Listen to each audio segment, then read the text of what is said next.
Market లో invest చేసి మీ డబ్బులు డబుల్ చేసుకోవాలనుకుంటున్నారా? సుందరరామిరెడ్డి గారి లైవ్ సెమినార్ కి అటెండ్ అవ్వండి.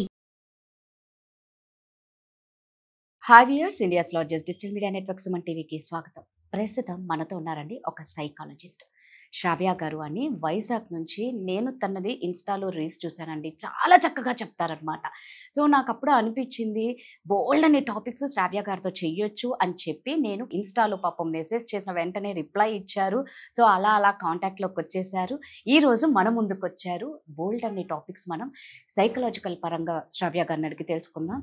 నమస్తే శ్రావ్య గారు. నమస్తే రాధా గారు. మన దగ్గర సైకాలజిస్ట్ శ్రావ్య గారు ఉన్నారు కాబట్టి ఈ మధ్యకాలంలో సూసైడ్లు ఎక్కువ చేసుకుంటున్నారండి. ముఖ్యంగా చూసుకుంటే మొన్న నల్గొండలో బ్యాంక్ మేనేజర్ది బాగా అందరికీ తెలిసిపోయింది. అంటే ఆయన నన్ను చావు పిలుస్తుంది అని పరిగెట్టుకుంటూ వెళ్ళి చనిపోయారు. ప్రాబ్లమ్స్ ఏమీ లేవు, ఆయనే చెప్తున్నాడు.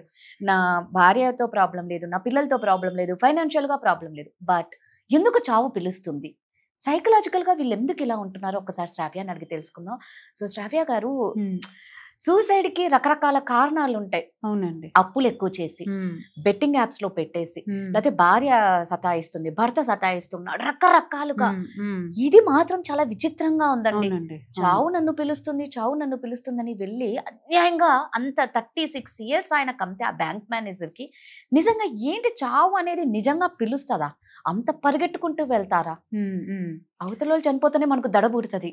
అవునండి. అలాంటి మన చావుకు మనం పరిగెట్టడం అంటే అది అమ్మో, ఇమాజిన్ కూడా చేసుకోలేకపోతుంది. మీరు నాకు పంపించిన ఆ వీడియో చూసానండి. ఆయన ఏంటంటే చావు నన్ను పిలుస్తుంది అని రిపీటెడ్ గా చెప్పడం జరిగింది.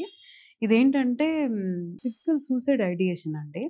ఇది ఎందుకు వస్తుంది అని అంటే, ఒకటి ఆయన నా మెంటల్ కండిషన్ సరిగ్గా లేదు అనేది మెన్షన్ చేశారు. ఆయన డిప్రెషన్లో ఉన్నారంటే, ఆయన క్లినికల్ డిప్రెషన్లో ఉన్నట్టు అర్థమవుతుంది. ఇంకొకటి అండి, మన సొసైటీలో ఏంటి అని అంటే, సూసైడ్ అనగానే వీక్ మైండెడ్ పీపుల్ చేస్తారు అనేది ఒకటి ఉందండి. సూసైడ్ చేసుకోవడానికి చాలా గట్స్ కావాలి. ఇంకొకటి అండి, ఇలా సూసైడ్ చేసుకున్నాడు అని అంటే ఫ్యామిలీ ప్రాబ్లమ్స్, లేదు మనీ రిలేటెడ్ థింగ్స్, లేదు ఏదో స్ట్రెస్డ్ ఉన్నాడు. సో సూసైడ్కి దానికి అంటే ఎక్స్టర్నల్ రీజన్సే ఉండాలి అనేది ఎప్పుడు లేదండి. ఇంకేంటంటే డిప్రెషన్ అనేది ఏదో డిప్రెషన్ రావడం కానీ, సూసైడల్ థాట్స్ కానీ ఏదో ఒక్క ఇన్సిడెంట్తో జరగదండి. ఆయనకి ఏదో ఒక విషయం సంవత్సరాల నుంచి ఇబ్బంది పెడుతుంది. లేదు క్రానిక్ స్ట్రెస్ కూడా అవ్వచ్చండి. బ్యాంక్ ఎంప్లాయీస్ మనం చాలా మంది చూస్తున్నాం అండి, హార్ట్ అటాక్ వచ్చి పడిపోతున్నారు. ఇది క్రానిక్ స్ట్రెస్ వల్ల కూడా అవ్వచ్చండి. అంటే క్రానిక్ స్ట్రెస్ అంటే రిపీటెడ్ స్ట్రెస్ అనమాట. బ్రేక్ లేకుండా సంవత్సరాల పాటు స్ట్రెస్డ్గా ఉండడం వల్ల కూడాను అవ్వచ్చండి. ఇంకొకటి అండి, మనం వీళ్ళని గుర్తించవచ్చండి, కొంచెం ఎర్లీగానే గుర్తించవచ్చు. ఎలా అంటే, ఈ డిప్రెషన్లో ఉన్నప్పుడు ఒకటి మెంటల్ ప్రిపేర్ అయిపోతారండి. ఈ డెత్ ఈజ్ కాలింగ్ మీ, అది లాస్ట్ స్టేజ్. అది మెంటల్ ప్రిపరేషన్ ఏంటి, నేను చనిపోతాను అనే ఒక మెంటల్ ప్రిపరేషన్ ఉన్నప్పుడు వీళ్ళకి టీవీలో ఒక డెత్ సీన్ వచ్చినా, ఎవరో తెలియని వాళ్ళు చనిపోయినా, ఈవెన్ రోడ్డు మీద ఒక కుక్క చచ్చిపోయినా చాలా సెన్సిటివ్గా రియాక్ట్ అవుతారండి. ఎందుకు? మెంటల్ ప్రిపరేషన్, నేను కూడా చచ్చిపోతాను కదా రేపు పొద్దున్న అనే ఒక మెంటల్ ప్రిపరేషన్ ఆల్రెడీ ఉంటుంది వాళ్ళు. అవన్నీ తలుచుకుంటారు, అవన్నీ ట్రిగ్గర్ అయిపోతారు. ఇదొక ఎర్లీ సైన్ అండి. ఇంకొకటి పడుకోరండి, స్లీప్ సరిగ్గా ఉండదు, అది కూడా ఎర్లీ సైన్. ఎపిటైట్ అండి, నిద్ర ఒకటి పోతుంది, సరిగ్గా పడుకోరు. ఆకలి కొంతమందికి పోతుంది, కొంతమంది అతిగా తింటారండి. జస్ట్ డైవర్ట్ అవ్వడం కోసం అతిగా తినేస్తూ ఉంటారు కొంతమంది. మోస్ట్లీ కేసెస్ ఏమవుతుంది అని అంటే, ఎపిటైట్ పోవడం వల్ల ఆకలి చచ్చిపోతుంది. ఈ కేసెస్ ఇలా ఉంటాయండి. ఇంకొకటి అండి, మీకు చాలా హోప్లెస్గా కనిపిస్తారండి. అంటే ఇంకా ఏం లేదు నా జీవితంలో, ఇంకేం లేదు, అయిపోయింది ఇంకా ఇది అన్నట్టు అయిపోతారు. ఆ మూమెంట్లో అండి, అంటే ఇది ఈయనకి జరగలేదు కదా అని నేను చెప్పడం కాదండి, అట్లీస్ట్ ఎందుకు అలా ఉన్నావు, ఏమైనా పర్వాలేదు మేము ఉన్నాం కదా అనే అష్యూరెన్స్ ఇవ్వాలండి. ఇంకొకటి అండి, చెప్తారండి నాకు చచ్చిపోవాలనిపిస్తుంది అని కొంతమంది చెప్తా ఉంటారు. వైఫ్లు కానీ లేకపోతే అమ్మ కానీ ఎలా రియాక్ట్ అవుతారండి, పెద్ద కళ్ళు చేసి మేము ఏమైపోవాలి అని అంటారు. ఇన్స్టెడ్ ఆఫ్ మేమేమైపోవాలి అనే కంటే, నువ్వు వెళ్ళిపోతే నీ లాస్ మాకు మేము తట్టుకోలేం, ఇలా చెప్పండి. నువ్వు చచ్చిపోవడం వల్ల రోడ్డు మీద పడిపోతాం, ఇది కాదు. ఆ మనిషి ఒక పర్సన్ వాల్యూ ఉంటుంది కదా. రైట్, ఖచ్చితంగా. నువ్వు వెళ్ళిపోతే మేము రోడ్డుని పడిపోతాం అనే కంటే నువ్వు లేకపోతే మేము ఉండలేము, నువ్వంటే నాకు చాలా ఇష్టం. వైఫ్ కనుక ఈ అష్యూరెన్స్ ఏమైనా మనం చూసుకుందాం నేను చెప్పగలిగితే చాలండి. ఆ 1 మూమెంట్ వాళ్ళని ఆపుతుందేమో, ఆ అష్యూరెన్స్ ఆపుతుందేమో. నేను ఒక కేసు చూసానండి. ఆయన హెల్త్ పాడైంది సమ్ కేసెస్ వల్ల. వాళ్ళ వైఫ్ నాతో చెప్పారండి, ఈవెన్ దో మాకు తెలుసండి ఆయన చనిపోతాడని మాకు తెలుసు,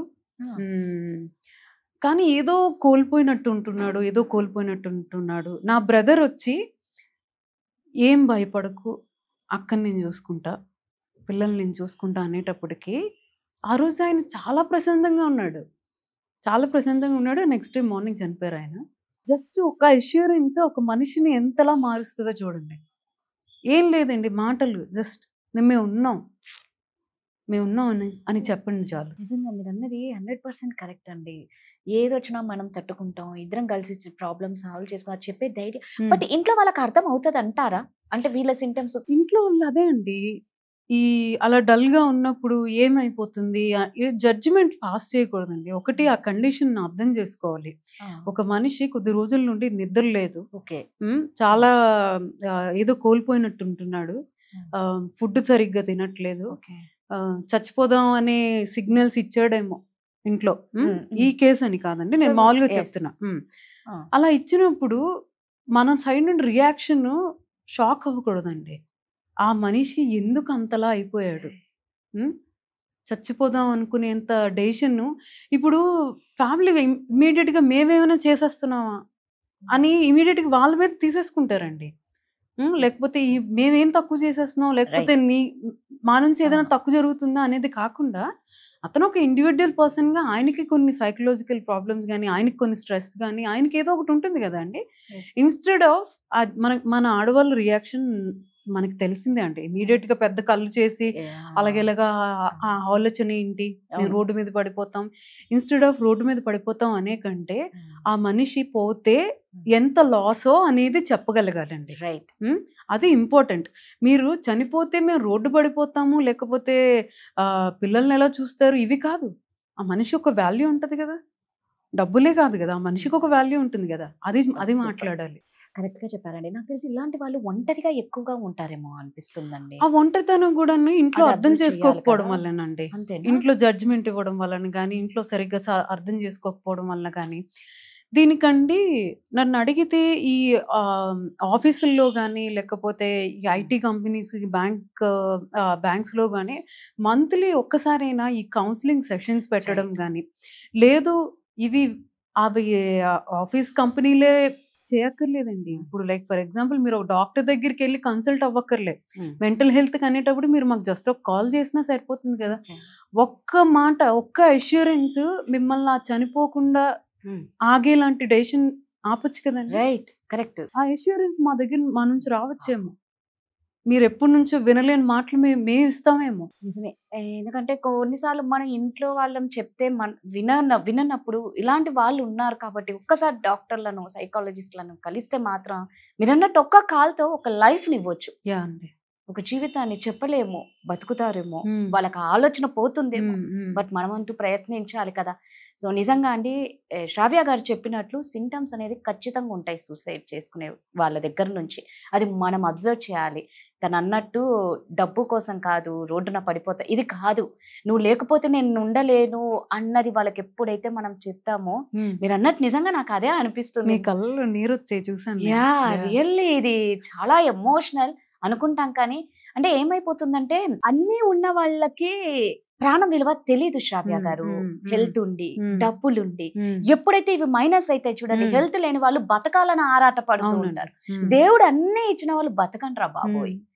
ఎలాగో పెద్ద పెద్ద జబ్బులు వచ్చి బ్రతకలేని, గ్యారంటీ లేని లైఫ్ లో కూడా బ్రతికి పోరాడుతున్న వాళ్ళని చూసైనా కనీసం భగవంతుడు మనకి ఇవన్నీ ఇచ్చాడు, ఆరోగ్యం ఇచ్చాడు కాబట్టి దయచేసి దేవుడిచ్చిన ఆరోగ్యాన్ని కాపాడుకోండి, ప్రాణాలని కాపాడుకోండి. Thank you Sravya.